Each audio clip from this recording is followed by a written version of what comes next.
सांग मैंने आपण मैंने देखिथे आग भिडियो तार निंब पत्रु डालू आम निंब फुल कढ़ौरा केमती छड़ाऊलु। तो एबे आम सागर पकईकि भाजबू माने सेटा केमती भजा जाए सेटा आपण मानू देखैबू। तो मो नानी साग धुआधुई कर पूरा साग पूरा गुंड गुंडा करके काटुची देखिपारे यहाँ हूँ कलकती साग कहीं कलकती सागरे पकईकि भाजिले बहुत टेस्ट लगे आ भल भी लगे। तो नानी पूरा एबे पूरा गुंड गुंडा कर काटुची निंब पत्र भी पानी रे अलरेडी बतुरा हो जाए बेलारे।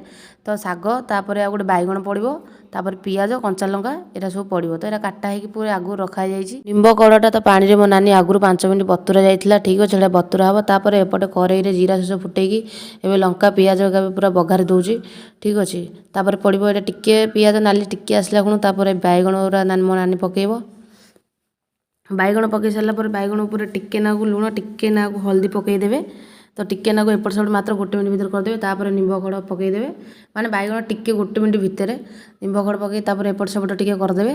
तापर एपट सेपट कला तापर टिके निंब खड़ टिके बास्ना ही आसला तापर साग पकईदेवे। तो साग पकई सारा तापर साग पकई सारा एपट सेपट करदे। हाँ आपण मानक ये रेसिपी जो भल लगे ताले वीडियो टिके लाइक करदे आ चैनल को फॉलो करदे। तो आपण माने भी एमती भाजिकी खाई पारिबे बहुत टेस्टी आ एटा देह पाई भल हितकारक खास कर डायबिटीज लोक मानक पई ठीक अच्छे।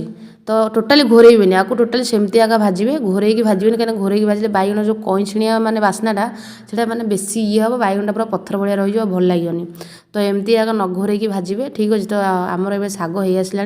तो एबे आम टेस्ट करवा साग केमती होती मो नानी भी टेस्ट कर आपण आड़े केमती खाते कमेंट में कहीदेवे। देखिए आउ वीडियो भल लगे लाइक करदे सांग मैंने चैनल को सब्सक्राइब करदे आ कमेंट भी करेंगे रेसिपी आपको केमती लगे। वीडियो भल लगे शेयर करदे। रही जय जगन्नाथ।